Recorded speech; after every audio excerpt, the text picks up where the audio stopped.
is on the recent exam results. So we have the results from SQE1 July sitting and April SQE2 sitting. So this is a great chance to take stock and share experiences. What have we learnt? What is the thinking to support candidates going forwards? I think that one of the key things that we're really keen to do here at BARBRI is to share insights and information across the profession. So whether or not you're training with BARBRI currently, I think it's really important for us to support the future of the profession that qualify via the SQE. So today is a chance to share some insights on this subject. My name is Jon Worrell. I'm a Business Development Director at BARBRI, and I'm delighted to be joined by two other contributors today on the webinar.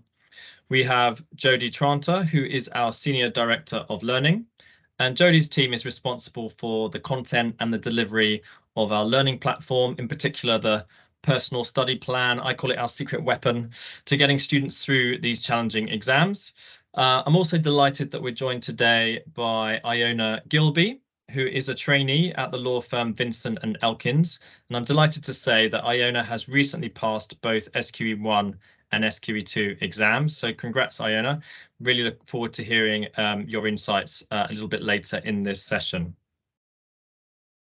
So in terms of the agenda, I'm going to cover off and reflect a little bit on the exam results from the recent sittings. So as I mentioned before, we're focusing really on the July SQE1 sitting and the April SQE2 sitting, what we've learned from those exams. And then I'm going to pass over to Jody, who from a learning perspective is going to share insights into what we are hearing from our stakeholders and also a bit of an update from the SRA in terms of what's coming next. Then we'll have some time to talk to Iona about her experience on the SQE through the training and in the exams. And then finally, I want to give a very quick update on a couple of new offerings we have that may be interesting for you and your candidates going forwards. We plan to finish this by 2:15, and I'm hoping there will be a couple of minutes at the end for any Q&A, should there be any. Please feel free to drop any questions into the chat box, and we'll cover them off either via the chat box or later on in the session. So let's get started. So let's look at the pass rates from July and from April. So this chart in front of you shows you the average on the right-hand side. So this is the Solicitors Regulation Authority published industry average, 53% for SQE1 in the July sitting. And I think a lot of employers come to me and they're like, goodness, this pass rate is really low. Does that mean that half of my candidates, if I embark on SQE, are going to fail? And I think what we want to try and do is give you a bit more confidence than that. I think you do need to drill down into the detail and explore different characteristics of these cohorts and understand where these numbers are coming from. So don't be put off by the industry average is my main comment. If we look at the BARBRI average pass rate for SQE1 July, it is 66%. And then if we look at those that completed the personal study plan, so they completed their learning to at least 90% of the program, that increases to 77%. So a strong story there is please encourage your candidates to complete their learning as we do, because it really puts them in a much better position to pass that SQE1 exam. SQE2, you can see the pass rate in general is much higher, 77% across the board from the SRA. With BARBRI sitters, it's 82%, and it goes up a bit if those candidates have sat SQE1 with us. And that highlights a bit of a learning gap from those that perhaps have an exemption or come from a different provider. I also need to add that these results, the data that we're given, comes from us asking the students. We don't get their pass marks directly, unfortunately, so we do have to go out and ask them for their results, and then we put that data together. But we're pretty confident that what we have here is reflective of our student cohorts. As an example, they need to tell us if they've failed because they do often want to be eligible for a free subsequent course that we offer as part of our guarantee. And on the flip side, if they have passed, typically they're quite keen to tell us. We can see at the bottom here, the number of candidates that sat with BARBRI was 847 in that July sitting, which is about a quarter of the total SQE1 candidates sitting their exams in July. And for SQE2, we had 308 candidates sat their April exam, which is about a third of all candidates sitting SQE2 in that sitting. I also want to compare this with all-time pass rates. So if we flick backwards and forwards, you can see that actually those results are pretty consistent with what we have for our all-time pass rates. So we've got a number of sittings now that have taken place, and we put together these stats which represent all candidates across all sittings. And you can see here that so far to date, we've had nearly 2,500 candidates that have sat SQE1 studying with us, and around 688 candidates that have studied SQE2 who have sat their exams. So between a sort of quarter and a third of the entire population of SQE candidates are studying with BARBRI, which we're really delighted about. One final slide on pass rates that I really wanted to share with you, and we don't publish this too widely, but I think it's really important to note that students that are sponsored, and by that I mean are recruited by an employer and then financially supported and given the support they need with a bit of a time off, or who are at university and are doing SQE1 as part of their degree program, the pass rates overall are much higher as reflected in this slide. So again, we've got the average for the SRA 53%, but that increases to 82% for candidates that are either working, i.e. selected by their employer and are supported, and again increases to 86% if they have completed at least 90% of the PSP. So the story is here, if you are looking to support candidates on SQE, you support them well and they complete the program, they're in a really strong position to pass their exams. Don't be too scared by the 53% stat that's out there. And that number increases again with SQE2. So the 77% is the industry average, and that increases to 93% for those that are taking their exams and studying with BARBRI, and again to 96% for those candidates that have done SQE1 and SQE2 with us. Their result again is reflected in that percentage. So again, the numbers are important from the SRA, but please bear in mind there is sort of meaning behind that, and I don't want it to put anybody off embarking on their SQE journey within their organisation. So Jody, I'm now going to pass over to you for some learnings from your team. What have we learned?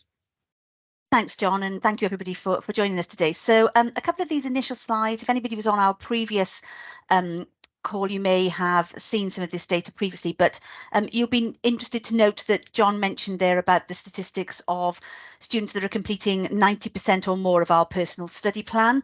That really for us is becoming more and more apparent. The more that students complete of our tasks and activities that we give them to do during their study time with us, we are definitely seeing a sort of an increased percentage pass rate there. So as John mentioned, that really is the message.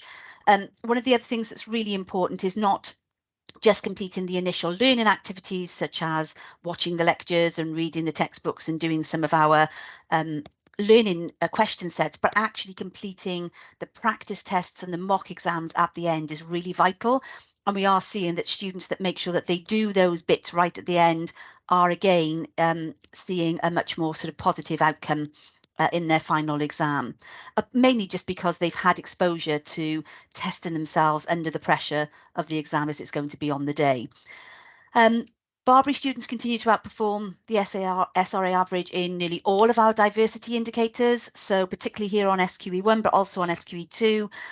Students who have come from non-traditional backgrounds, may that be different ethnic backgrounds, be that those students that perhaps haven't had such a great start previously in their previous education, are all performing and outperforming the SRA statistics that they are publishing in all of those diversity indicators. So it's a small sample size at the moment, which is why we're not publishing the specific numbers at the minute, but those numbers are very positive, and that is, I think, reflective of the fact that our approach is very flexible and allows students to interact with the content in a way that they learn best. So I think that is a really positive sign that we're seeing as well from the data that we're now able to collect. Students on our longer courses seem to have a slightly higher pass rate, and not pass rate so much, but more of a completion. So they're completing more of the course. And as a result of that, we've started to introduce some text message nudges, because we are convinced now that getting as much of our content completed as possible is the key to success. So we are sending students text messages, and we're sending them little messages through their PSP to make sure that they stay on track and make sure that they complete as much of the content as they possibly can. And also another really positive sign is that we have some apprentices studying with us in conjunction with DAMAR, and our BARBRI apprentices are also showing a very high PSP completion rate. So that's really positive in terms of how our apprentice cohorts are managing to fit studying in around their apprenticeship work cycles. In terms of our content, even though our pass rates are great, we are not sitting on our laurels. And one of the things that we're now able to do, because we have got a number of cohorts of data, is to actually see how well the questions within our course are preparing students for the exam. And we've now been able to do a lot of statistical analysis, something called a discrimination index, against every one of the 3,500 questions that are in our question bank that students get as part of their SQE1 course. And this discrimination index is telling us whether the question is actually preparing students well, and that students who should be getting that question correct are, and students that aren't getting that question correct aren't. So it really is a test of how good our questions are at preparing students. And this is actually a statistical measure that the SRA use when compiling their own questions for the actual exam. So we're mirroring that, that approach, and that is helping us to make sure that our questions are effective. Any questions that aren't coming out so well on that discrimination index, we have been through a process of reviewing and updating and amending if we feel that's relevant. And those questions will be being added back into our next cohorts of students, so that we make sure that we continually improve the question bank that students are experiencing. On SQE2, we've now had 3 sets of results, and what we're finding on SQE2 is that the candidates that are passing, and again you can see a very high pass rate there, are again completing a high percentage of the personal study plan for SQE2. But more than that, they're not just interacting with the again the lectures and the activities, but they are the students who are submitting more of the practice feedback activities. So they are the exercises that they go through and submit for tutor feedback, and also they are submitting more of the mock exams and attending more of the mock exams. So again, a really pertinent message here is that doing those practice activities where you're getting tutor feedback is really valuable to these students. So again, if you've got students that are unsure about their progress or their completion, they are the things that they really need to be focusing on. Students that are doing well are also scoring well across all the skills. So what we are finding is that students that are not doing so well have a little bit more of a spiky profile, in that they perhaps are not doing so well in one area. Maybe it's drafting, or maybe it's advocacy. And again, it's just encouraging students to make sure that they're prepared across all the skills, and that they don't suddenly think, oh, I'm okay at advocacy, I won't worry about practicing that, or oh, I'm not so good at drafting, I won't do that. Because actually those spiky profiles, if you get particularly low marks in one area, that can affect your overall score. And the other thing then is about scoring well in legal knowledge. The legal knowledge is 50% of that final SQE2 exam. So it is important that they can retain the knowledge that they learned in SQE1, which is why, again, we're seeing students who have sat SQE1 with us performing slightly better than other students, because particularly those that are moving on to SQE2 fairly quickly after they've passed SQE1, because they're able to retain that SQE1 knowledge. We do give students access to the SQE1 video lectures and workbooks whilst they're on SQE2 to help them retain that knowledge and to keep revisiting it whilst they're on the course. But it is something that students need to be focusing on, not just working on their skills. So the key messages here are working on that legal knowledge from SQE1 is vital, and that practice makes perfect. Make sure they're doing lots of practice activities to get their skills ready for the final exam. Jody, can I ask a question on that? Yeah, sure. I mean, do you have a view on how long is the maximum you should leave it between sitting SQE1 and SQE2? Because I know lots of firms and organisations are planning out their structure and deciding what to put where. Do you have any thoughts on that? Or is it just as soon as possible? Yeah, I mean, basically as soon as possible. But I mean, now that there will be 4 SQE2 sittings available in 2024, so there's plenty of opportunity for people to jump on within, you know, probably 3 months of sitting. And really, you probably don't want to be leaving it too much longer than that. You know, 6 months is a bit of a stretch. But as I say, we do give students access to the SQE1 content a month early than when the SQE2 course starts. So again, if students have had a bit of a gap, we really would recommend them utilising that month of early access so that they can make sure they're up to speed by the time they start SQE2. And this is just a couple of things that are happening. We were on a call with the SRA that they provided for all training providers just over a week ago now, and just a few things to update. So there are more exam sittings available for the January exams. So previously there has been 1 day for FLK1 and 1 day for FLK2. There are now 5 days available for FLK1 and 5 days available for FLK2, and students can select whichever days suit them best, subject to availability. And we know that there have been some challenges over booking and availability for January, but I think that's probably as the SRA work out this new system where there's more flexibility and over when students sit their exams. So that's hopefully going to be a positive with more availability and more gaps between the exams if students prefer that approach. For January, the SRA are also going to be changing the way that they report results to students. So they are now going to be giving students a scaled score. So there's no change to the way that the actual test will be marked. So each individual sitting of FLK1 and FLK2 will still go through the same process of the hang-off panel where they determine the pass mark, and every student will then get a sort of a mark from that particular sitting.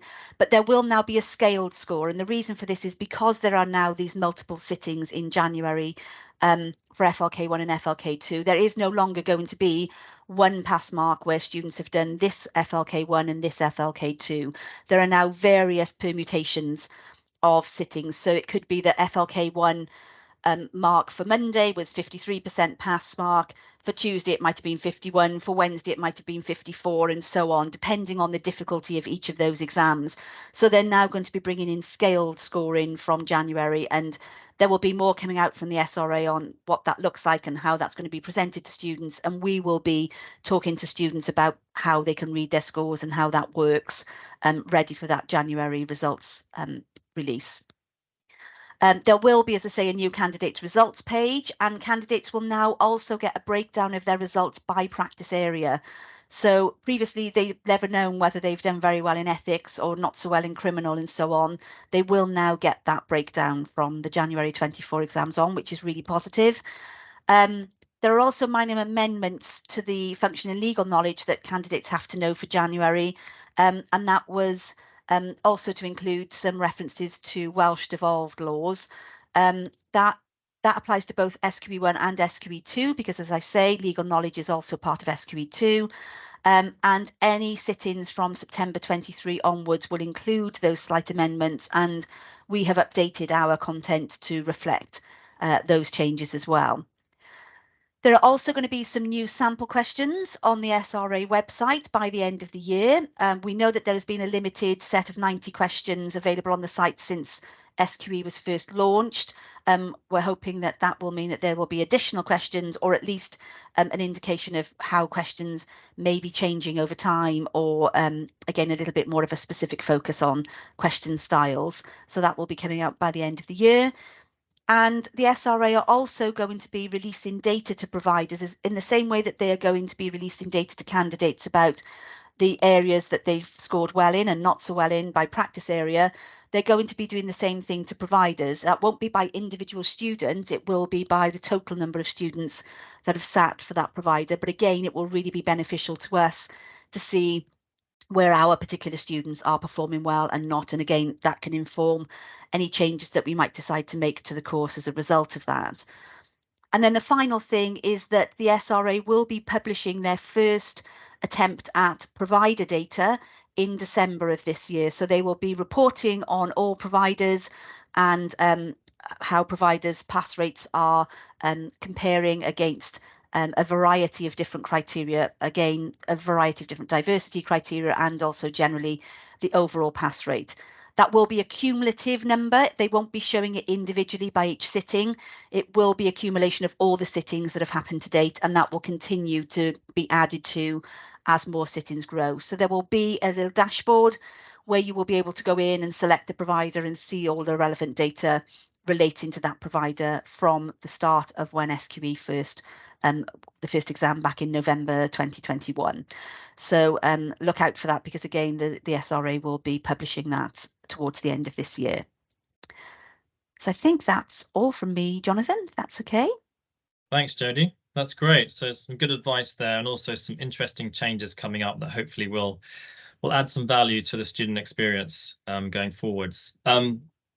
Okay, so the next section of our session is to have a chat with Iona, who has recently completed SQE1 and SQE2. Congrats, Iona. Thank you. So it'd be great just to hear. I'm going to ask you a few questions over the next 10 minutes or so to get a feel for what your journey was like, any recommendations you have to employers on the call, also to other students that might be considering SQE. It'd be great to get your perspective. But first, tell us a bit about your background and studies prior to SQE. So I didn't study law at university. I studied history, particularly early medieval history. So nothing to do with the job I currently have.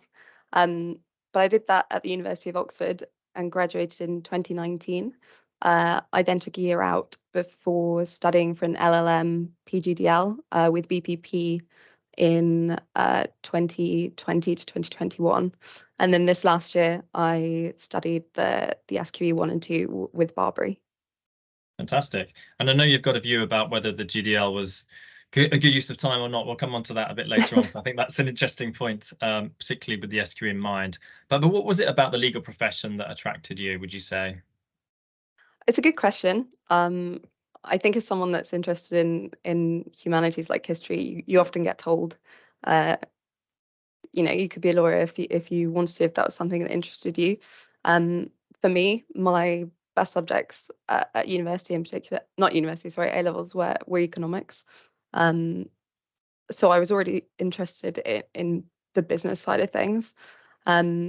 I worked in a PR comms firm that focuses on political developments and helping clients in that respect, and I really enjoyed that.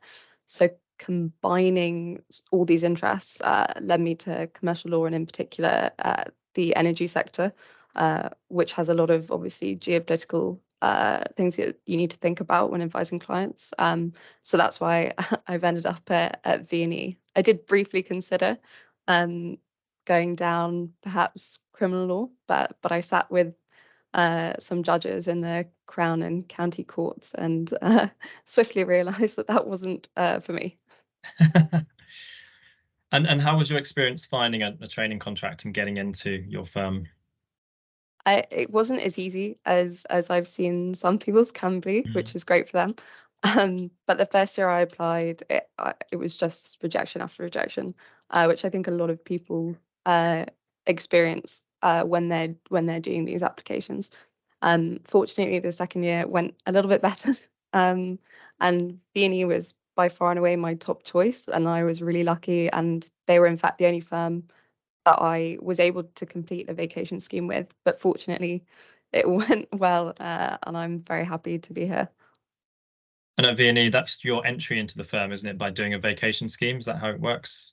Yes, yeah. So they exclusively recruit through their vacation schemes, which are 1 week placements where between 2 and 4 people a week come and experience life at the firm for a week. Brilliant. Well, congrats on joining the firm. Thank you. And can you tell us a bit about how your training's structured and how that combines with your work experience? How has it been structured for you at V&E? So we were recruited 2 years in advance. So we received the offers in the summer of 2021.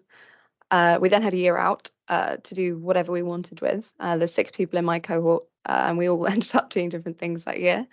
The next year after that, so this last year, was our SQE studies, and that was full time and remote. So we were all doing that for the last year. Some of us had part-time jobs, but it was very much whatever you wanted to do alongside that, provided, of course, you work hard and pass the exams. And now we're doing the 2-year training contract. The first year is the traditional 6-month 2-seat rotation. So I'm currently in the mergers, acquisitions and capital markets team here. And then in February, March, I'll move again. And then our second year is non-rotational.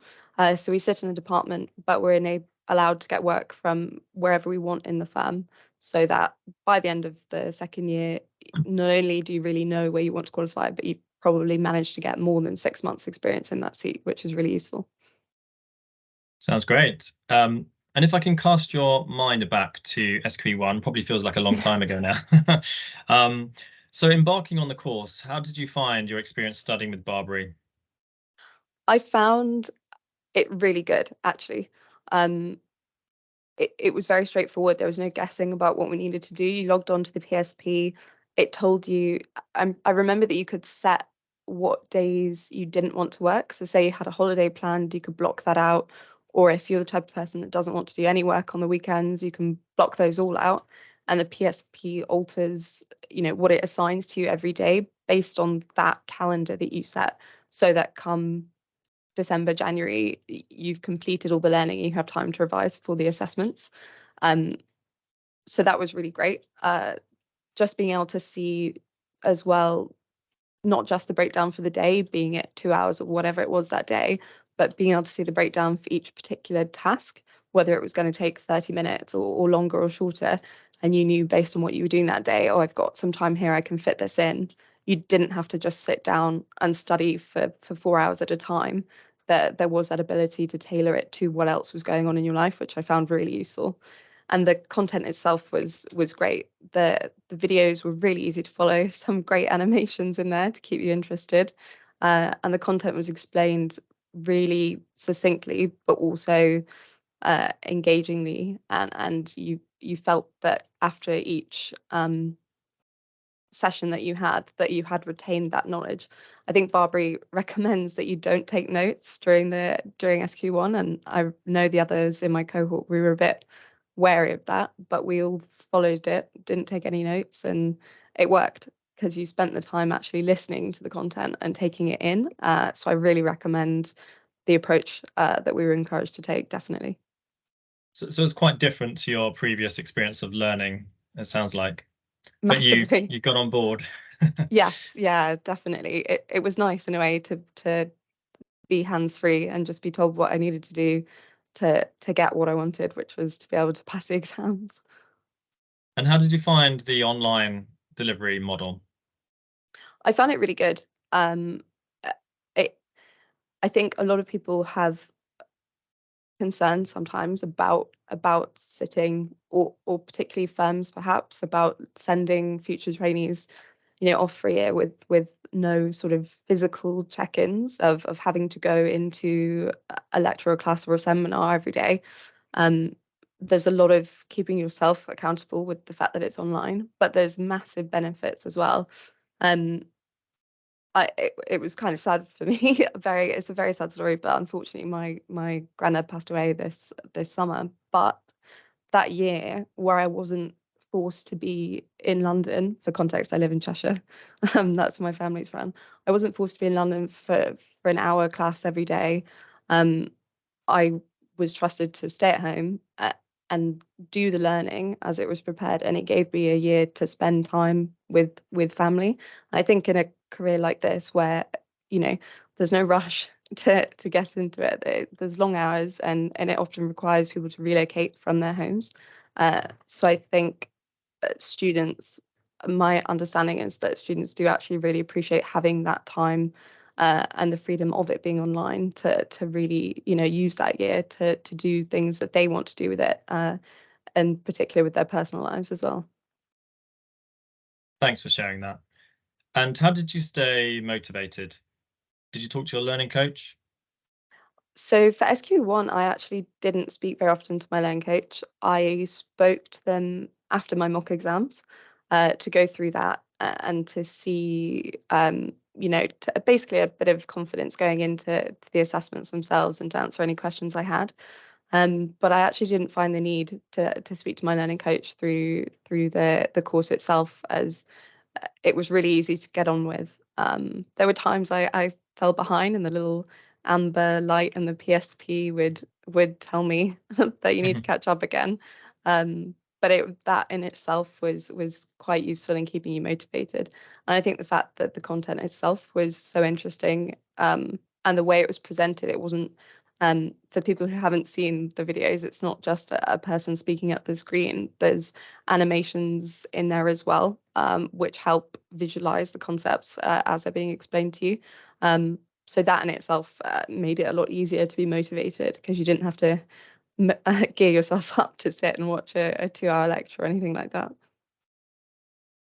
And if we can cast your mind back to the actual exams, we're talking about the exams today. And as we all know, SQE1 exam, 10 hours over 2 days. How was your experience of that? How did you manage it?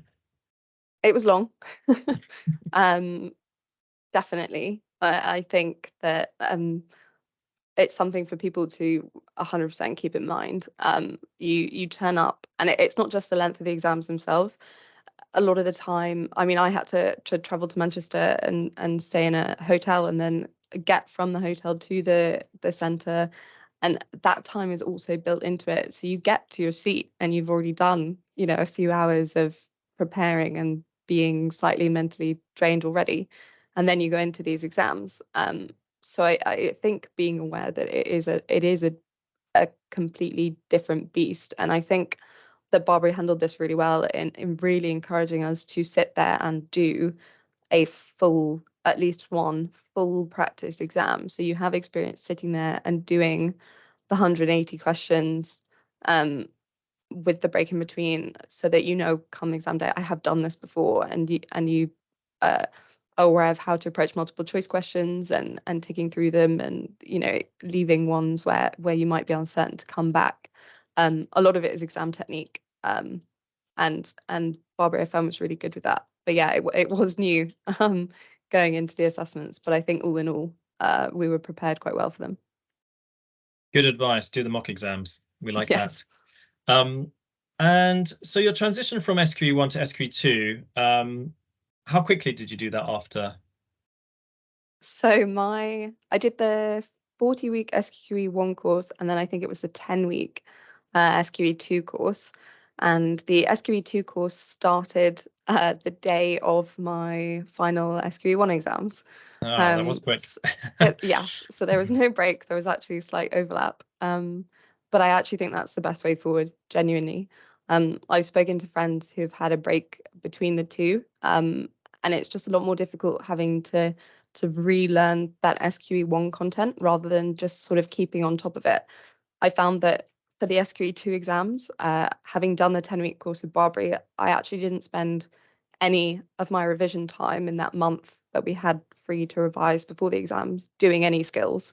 I spent the whole time doing knowledge learning from the SQE1 content, because it stops being the multiple choice questions where there's something in front of you to trigger your memory, and it's now you have to conjure up this knowledge from scratch in the exam and apply it.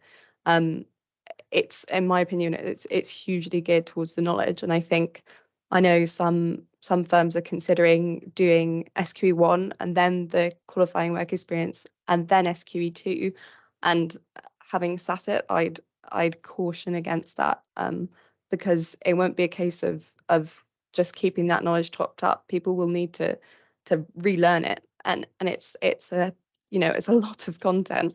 And if you're trying to do your training contract alongside it, or any work, it's both of them are gonna be hindered, both the work you're trying to do for the firm and your progress of learning the content for the SQE2.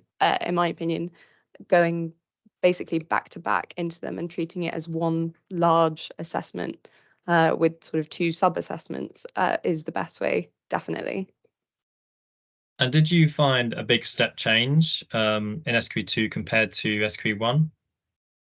Yeah, I think it was just different, just really different, because SQE1 is very, like I say, it's about knowledge triggers and multiple choice questions, whereas SQE2, you start having to, it becomes way more interactive. You have to produce written answers. You have to do interviews, which is, there's way more involvement, I think, with SQE2, and there's a lot of having to think yourself about how you apply the legal knowledge concepts that you've learnt in FLK1 and 2. So yeah, I think there's a big change, but it's based off the SQE1, and that's why it can be quite helpful to do them back to back to sort of give you that leg up into SQE2 rather than coming at it from a sort of standing start.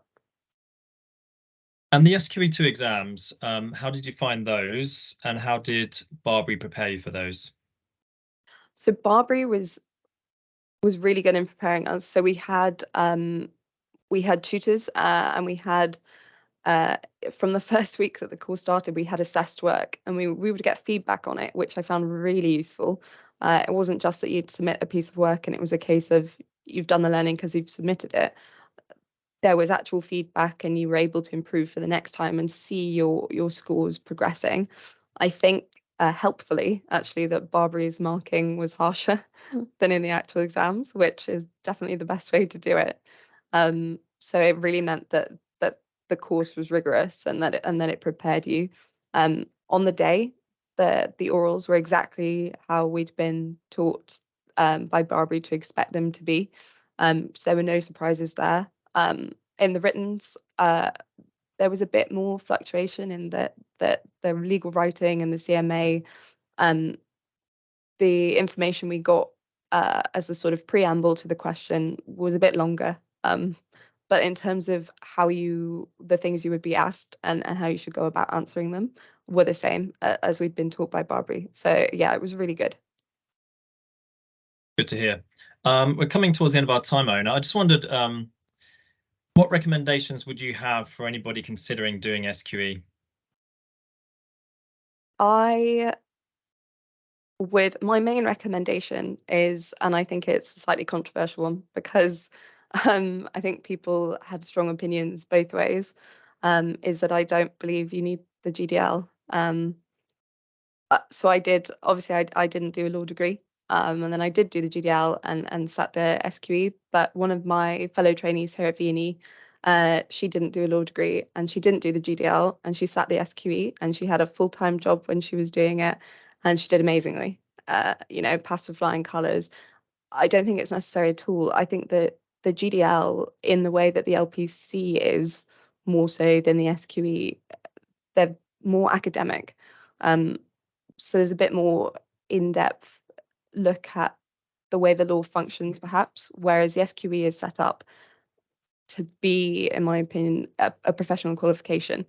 And I think if people are doing the GDL in order to better prepare them for the SQE, I think it's without putting it too bluntly, is possibly a waste of money, if anything. It's a lot of investment for firms to put into a qualification or a degree that adds, in my opinion, not very much, if anything, to the content that you're taught in the SQE.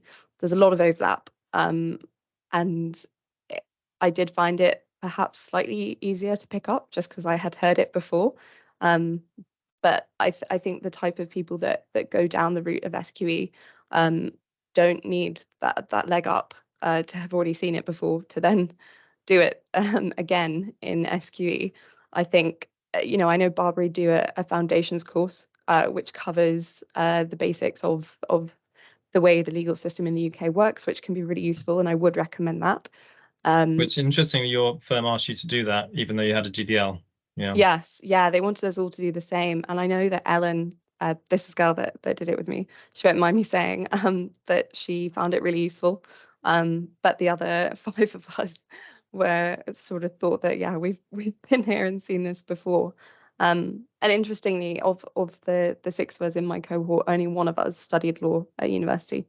So in addition to the fact that I don't necessarily believe that the GDL is a useful component in terms of passing and doing well on SQE, I also would encourage firms not to be wary of non-law grads, because I think, I've seen, and I think the SQE sort of reports that they do after each of the exams show that non-law grads, you know, pretty much consistently since its inception have equalled law grads in terms of their performance on the SQE. Similar pass rates, absolutely. Yeah, some great messages there. Thank you, Iona. Include non-law grads. Let's be inclusive, and they do really well. Here's a flying example. So we wish you all the best with the rest of your training contract, Iona. I'm sure we'll be staying in touch. But thank you for sharing your insights today. That's really helpful. Thank you very much, and thank you for having me. Pleasure. Thank you. So I'm just going to continue with the remainder of our slides. So to bring to your attention, we do have a number of new offerings that BARBRI has introduced recently. And similar to what Iona was saying, these are very focused on the assessments and practice exams, mock exams. So these offerings are not designed to replace a course in any way. They're more designed to support somebody who sat with another provider and failed. But ultimately, we have SQE1 Boost, which is an exam prep product of 2,000 multiple choice questions to really get the candidate up to speed with understanding their strengths and weaknesses and their performance against our assessments for SQE1, and that's £399. Again, it's for somebody who may have failed with another provider and just wants to have lots of practice questions to support them. It may also be interesting to an LPC holder who wants to, again, get some real insight into the types of questions that were asked in SQE1 to help prepare them for SQE2. For SQE2, we have two products, which are mock exams. One of those versions is a number of mock exams, which are marked by human beings and assessed. And it's really to get, as Iona was just saying, these mock exams, getting into the rhythm, getting the feedback is really key and critical to being successful on the day. Again, this is not to replace a full course, but it's for somebody that's perhaps retaking. And we have SQE2 Mocks Plus, which is the same as the mocks, but also some time booked in with a tutor to discuss that feedback. So the SQE2 mocks package is 1199, and with the tutor is 1299.